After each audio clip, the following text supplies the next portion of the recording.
Hello everyone, कैसे हैं आप सब। उम्मीद करती हूँ अच्छे होंगे, स्वस्थ होंगे और अपनी तैयारी में लगे होंगे। तो आज का हमारा टॉपिक, जैसे कि आप देख पा रहे हैं, varieties of cattle. Cattle means animals. तो एनिमल हस्बेंड्री टॉपिक है वैसे तो, बट पीडीएफ आपको नेम थोड़ा सा चेंज मिल रहा है। सबसे पहले वैरायटीज़ चेक करेंगे, इंट्रोडक्शन कर लेते हैं, उसके बाद हम एनिमल हस्बेंड्री में डीपली जाएंगे। तो सबसे पहले वैरायटीज़ ऑफ कैटल, कितनी अलग अलग तरह की कैटल्स होती हैं और इनकी ब्रीडिंग की भी बात करेंगे कि कैसे इनका ब्रीड बनाया जाता है। तो फर्स्ट ऑफ ऑल पूरे वर्ल्ड लेवल पे अगर बात करें तो थाउजेंड्स ऑफ ब्रीडिंग प्रेजेंट है। और जो स्पीशीज होती हैं कैटल्स की वो दो तरह की हैं। एक होती है रिलेटेड स्पीशीज और एक होती है एक ही स्पीशीज की सब स्पीशीज। जैसे अगर मैं बात करूं स्पीशीज, कोई भी एंसेस्टर स्पीशीज है और उसी से फिर फर्दर अपनी बॉडी में चेंज अगर उनके आता है या किसी भी तरह की कोई वेरिएशन आती है, तो एक ही स्पीशीज की जब दो स्पीशीज में वो डिवाइड हो जाएंगे। ठीक है। जैसे अगर कोई एक स्पीशीज है और उनकी जो बॉडी है वो एक उसमें से हॉट क्लाइमेट के अकॉर्डिंग चेंज हो जाए और दूसरी कोल्ड क्लाइमेट के अकॉर्डिंग चेंज हो जाए, तो फिर ये सब स्पीशीज में डिवाइड हो जाती है। मतलब पहले उनके जो पूर्वज थे वो एक ही थे, लेकिन धीरे धीरे धीरे धीरे कुछ सालों के बाद वो धीरे धीरे अलग अलग स्पीशीज में डिवाइड हो गए। एक होता है कि एक स्पीशीज ये है और एक स्पीशीज ये है, दोनों के कैरेक्टर जो है बिल्कुल सेम है। ठीक है, दोनों के कैरेक्टर बिल्कुल सेम है, स्पीशीज अलग अलग है बट कैरेक्टर उनके सेम है। इतने ज़्यादा सेम है कि दोनों को हम यूज़ करके रिलेटेड स्पीशीज, इन दोनों को हम कहेंगे रिलेटेड स्पीशीज क्योंकि बहुत ज़्यादा इनके कैरेक्टर मैच करते हैं। तो इन दोनों को यूज़ करके हम कोई हाइब्रिड बना सकते हैं, कोई थर्ड हम स्पीशीज जनरेट कर सकते हैं दोनों को यूज़ करके, जिससे इस जनरेशन में हमारे पास इसके कैरेक्टर भी होंगे और इसके कैरेक्टर भी होंगे। मीन्स दोनों ही अलग अलग जो स्पीशीज हैं, दोनों के कैरेक्टर हमारे पास एक स्पीशीज में ही होंगे। तो दो अलग अलग तरह की स्पीशीज होती हैं। जैसे कि अगर बात करें बोस इंडिकस और बोस टोरस। ठीक है, तो ये जो इंडिकस है ये एक ऐसा कैटल है, इसको जेबू कहा जाता है और ये हॉट क्लाइमेट में अपने आप को रखता है, मीन्स अडेप्टेड है। ज़्यादातर ये हॉट टेम्परेचर पे ही सर्वाइव करता है। ठीक है, अब ये ट्रॉपिकल पार्ट में रहता है ज़्यादातर, जैसे कि ट्रॉपिकल एरिया में ये हमारा आ जाता है सब सहारन अफ्रीका, इंडिया, चाइना और साउथ ईस्ट एशिया जो कि ट्रॉपिकल रीजन में है। तो उस एरिया में ज़्यादातर ये वाला जो इस तरह का जो एनिमल है ये हमें मिलता है, बोस इंडिकस। और फिर है बोस टोरस, ये हमें कहाँ मिलता है, इसको नॉर्मली टोरिन कहा जाता है और ये कोल्डर एरिया में मिलता है ज़्यादातर, जहाँ पे टेम्परेचर बहुत ज़्यादा कम होता है। जैसे कि हम कहें, अगर बात करें तो यूरोप की हमारी कंट्रीज़ हैं, मेडिटेरियन रीजन, नॉर्दर्न एशिया में ये मिलेगा। और एक ज़्यादा हॉट एरिया में मिलता है, ज़्यादा जहाँ पे टेम्परेचर ज़्यादा रहता है, और एक ज़्यादा ऐसे एरिया में जहाँ पे टेम्परेचर कम रहता है।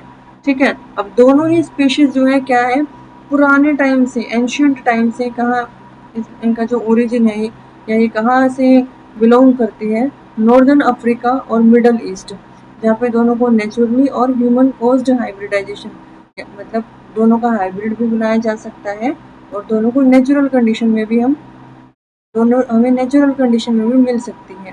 अगर आज के टाइम पे बात करें तो टोरस और इंडिकस, इन दोनों का hybrid are widely bred in many warmer region. तो इनका जो ब्रीडिंग है, जैसे मैंने अभी बताया, फॉर एग्जांपल ये एक हमारे पास स्पीशीज है बोस इंडिकस, और ये वाली जो स्पीशीज है बोस, हमारे पास जो स्पीशीज है दूसरे वाली बोस टोरस, अगर ये इतने ज़्यादा रिलेटेड है कि दोनों का हम कोई थर्ड जनरेशन, थर्ड स्पीशीज हम इनसे हाइब्रिड करके थर्ड स्पीशीज को जनरेट करा सकें।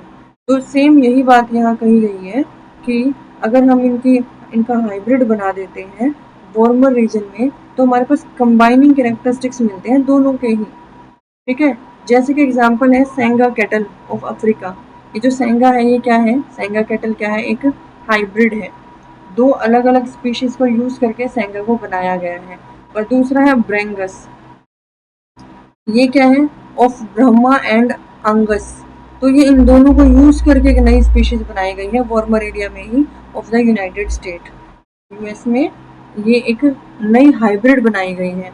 और कुछ पार्ट जहाँ पे further species of cattle are found, जो हमें दूसरी स्पीशीज मिलती है, जैसे कि जो कुछ वाइल्ड एनिमल्स हैं, कुछ डोमेस्टिकेटेड एनिमल्स हैं।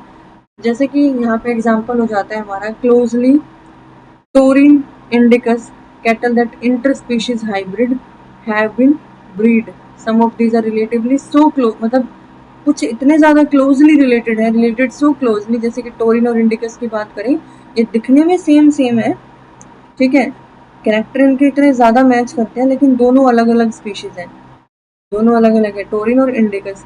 अब ये इतने सेम है कि हम चाहें तो हम इनसे कोई नया हाइब्रिड बना सकते हैं, दोनों को इंटर स्पीशीज, अगर इंटर स्पीशीज दोनों को हाइब्रिड करके हम कोई नई इंटर स्पीशीज बनाए तो वो बना सकते हैं।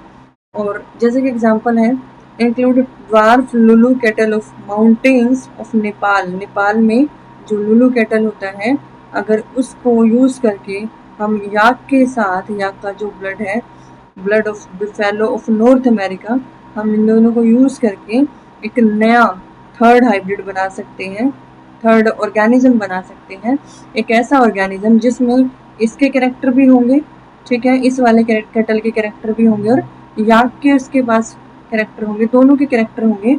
द सिलेम्बो ब्रीड ऑफ इंडिया, ये क्या है, सिलेम्बो ब्रीड ऑफ इंडिया। तो ये जो नया ब्रीड मिलेगा, इसका नाम क्या बताया, Selembu breed of India. And Bhutan, Bhutan with gayal genes, Madura breed of Indonesia में have banteng in its parentage.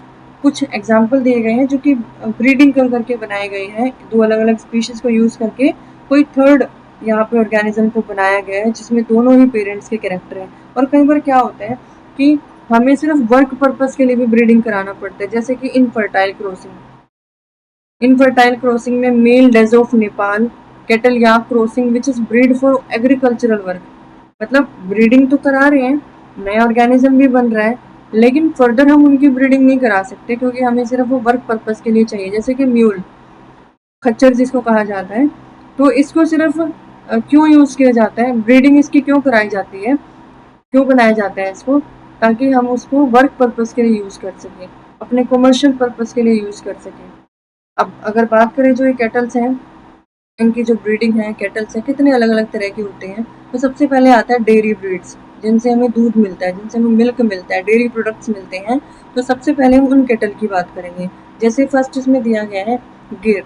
अब ये जो स्पीशीज है, ये कहाँ से बिलोंग करती है, इसका नाम क्या है, भदावरी, ठीक है, देसन, गुजराती, कथियावारी, सोती, सुरती, ओरिजिनेटेड गिर फॉरेस्ट ऑफ साउथ कथियावारी इन गुजरात से ये बिलोंग करती है, और महाराष्ट्र में भी पाई जाती है, और राजस्थान से भी थोड़ा बहुत ही बिलोंग करती है, ठीक है। कलर इसका जैसे कि विजिबल है, white with dark red chocolate brown इसका कलर है, और कई बार ब्लैक कलर की भी हो जाती है, प्योरली रेड मिल सकती है। हॉर्न्स इसके कैसे लगेंगे, हाफ मून की तरह। और मिल्क रेंज इसकी कितनी है, 1200 टू 1800 किलोग्राम पर लैक्टेशन, इतना मिल्क ये दे सकती है। और इसी ये जो ब्रीड है, इसको हम क्या कहते हैं, for its hardiness and disease resistance, इसलिए इसको क्यों जाना जाता है, ये डिजीज किस लिए फेमस है, डिजीज रेजिस्टेंट है, ठीक है, मतलब बीमारी इसको कम लगती है, ज़्यादा इसका इम्यून सिस्टम जो है वो स्ट्रोंग है, तो इसलिए इसको जाना जाता है। अब होप कि आपको टॉपिक समझ आ रहा होगा। हमारा जो टॉपिक है एनिमल हस्बेंड्री, शुरुआत हमने कहाँ से की है, ब्रीडिंग से शुरुआत की है कि दो अलग अलग तरह की स्पीशीज हैं। एक में क्या होता है कि कुछ तो ऐसी हैं जो एक ही स्पीशीज से दो अलग अलग स्पीशीज बनी हैं, कुछ ऐसी हैं जो दो अलग अलग स्पीशीज हैं बट उनको यूज करके कोई नई स्पीशीज बनाई गई है, ठीक है। क्या कहा मैंने, दो अलग अलग तरह की स्पीशीज होती है जिनमें एक स्पीशीज से दो अलग अलग निकले हैं, और एक दो अलग अलग स्पीशीज है रिलेटिव जो अलग अलग है, रिलेटेड है, सेम सेम है पर अलग है, इनके कुछ कैरेक्टर मिलते हैं इसलिए हम कह रहे हैं रिलेटेड, ठीक है, और इनको यूज करके कोई नया ऑर्गेनिज्म बनाया जा रहा है। तो स्पीशीज सब स्पीशीज भी हो सकती है और रिलेटेड स्पीशीज भी हो सकती है। फिर एग्जाम्पल दिया है बोस टोरस का और बोस टोरस इंडिकस का। तो ये दो एग्जाम्पल है हमारे सामने, ये किसके एग्जाम्पल है, रिलेटेड स्पीशीज के, जिनको यूज करके एक नई स्पीशीज बनाई गई, और नई स्पीशीज का नाम भी क्या बताया गया है, इसमें जो नाम इसका दिया गया है वो क्या है, सेंगा कैटल, ठीक है, सेंगा कैटल ऑफ अफ्रीका, जैसे कि ये भी क्या है, एक हाइब्रिड है। फिर उसके बाद क्या दिया गया है, कुछ एग्जाम्पल्स आपके सामने दिए गए हैं कि अगर हम नेपाल की और एक इनफर्टाइल क्रॉसिंग कराते हैं, तो इनफर्टाइल क्रॉसिंग में हमें एनिमल जो मिला है हम उसको वर्क पर्पज के लिए यूज करेंगे। नेक्स्ट हम फर्दर उसकी ब्रीडिंग नहीं करा सकते क्योंकि वो इनफर्टाइल है, ठीक है, वो आगे रिप्रोडक्शन नहीं कर सकता। लेकिन उसको हम किस लिए यूज कर रहे हैं? ओनली वर्क पर्पज के लिए, क्योंकि वो इनफर्टाइल है। फिर नेक्स्ट जो हमारी शुरू करते हैं, हमारा जो नया टॉपिक है वो है डेयरी प्रोडक्ट्स, जिससे हमें क्या मिलता है? मिल्क मिलता है। तो फर्स्ट हमारा गिर है जो हमने अभी कंप्लीट किया है, कहाँ से ये बिलोंग करता है? महाराष्ट्र से। और फेमस कहाँ से है? गुजरात से बिलोंग करता है। गुजरात के बाद महाराष्ट्र, और फिर थोड़ा सा राजस्थान से भी बिलोंग करता है। रेडिश ब्राउन या प्योर रेड या फिर डार्क रेड हो सकता है इसका कलर। नेक्स्ट है रेड सिंधी। ये कहाँ से बिलोंग करता है? ये बिलोंग करता है कहाँ से? इसको रेड कराची नाम से जाना जाता है, सिंधी माही, और कराची से बिलोंग करता है। कराची, हैदराबाद, पाकिस्तान, ठीक है, पाकिस्तान से बिलोंग करता है मेनली, जो कि अनडिवाइडेड है इंडिया, मतलब region of undivided India. Undivided, जब इंडिया जो है हमारा पाकिस्तान से अलग नहीं हुआ था, उस टाइम का जो हमारा एरिया है, उस एरिया में जैसे कराची अब तो ये पाकिस्तान में ही आता है, हैदराबाद हमारा कहाँ आता है? इंडिया में आता है, और कराची हमारा कहाँ पे आता है? पाकिस्तान में आता है। तो जो इनका अनडिवाइडेड एरिया था पहले, जब अलग अलग नहीं हुए थे इंडिया और पाकिस्तान, तो वहाँ से इसका जो ओरिजिन है वो वहाँ से शुरू हुआ है।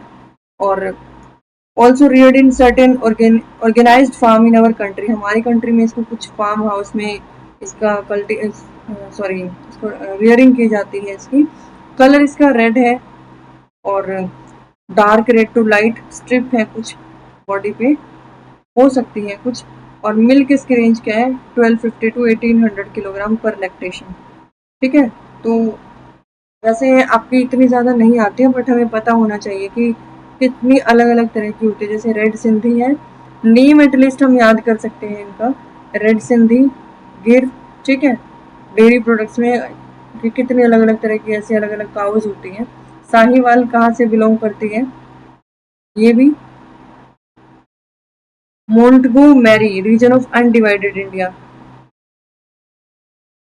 ओरिजिनेट इसका जो ओरिजिन है मोंटगो मैरी से है ये भी।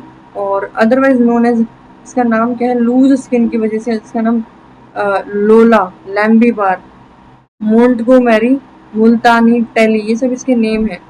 This breed otherwise known as, तो ये सब इसके नेम है, कुछ भी नाम से इसको अलग अलग जगह पे जाना जाता है, ठीक है। कोई किसी जगह पे मुल्तानी बोल देते हैं, कहीं पे टेली बोल देते हैं। तो best indigenous dairy breed, indigenous मतलब जहाँ से ये नेटिव, जहाँ से बिलोंग करते हैं, तो वहाँ का बेस्ट माना जाता है इसको। इसके जो प्रोडक्ट्स हैं इसके, वो बेस्ट माने जाते हैं इनके एरिया में जहाँ से ये बिलोंग करती है। रेडिश डन और पेल रेड इन कलर, और कई बार इसकी बॉडी पे पैचेस मिलते हैं वाइट कलर के। Symmetrical body having loose skin, तो इसकी बॉडी जो है थोड़ी सी इसकी स्किन जो लूज रहती है। एवरेज मिल्क इसका 1400 से 2500 किलोग्राम पर लैक्टेशन होता है, ठीक है। फिर उसके बाद आता है ड्रोट ब्रीड ऑफ कैटल, हेलीकर। ये देख सकते हैं पिक्चर में कैसे विजिबल है, इनको हम नेक्स्ट वीडियो में कवर करेंगे कुछ।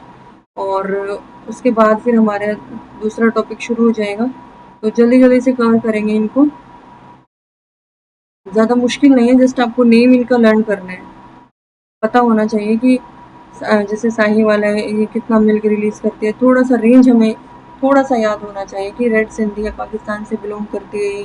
जस्ट इंट्रोडक्शन, यहाँ से क्वेश्चन इतना नहीं आता, बट हमें इसके बारे में नॉलेज होनी चाहिए। साइंटिफिक नेम जो है, साइंटिफिक नेम पूछे जा सकते हैं, ठीक है।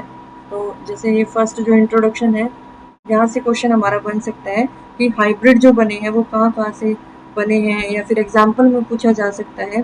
फर्स्ट जो ये इंट्रोडक्शन वाला जो पैराग्राफ है, यहाँ से हमारा क्वेश्चन बन सकता है। बोस टोरस और बोस इंडिकस किस तरह की स्पीशीज है? रिलेटेड स्पीशीज है या सब स्पीशीज है, ठीक है। सेंगा कैटल ऑफ अफ्रीका क्या है? तो यहाँ से हमारा क्वेश्चन बन सकता है।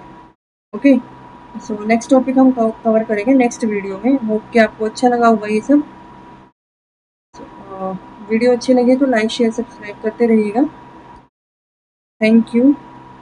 ये तो नेक्स्ट वीडियो के लिए आपको थोड़ा सा वेट करना होगा, और all the best all of you.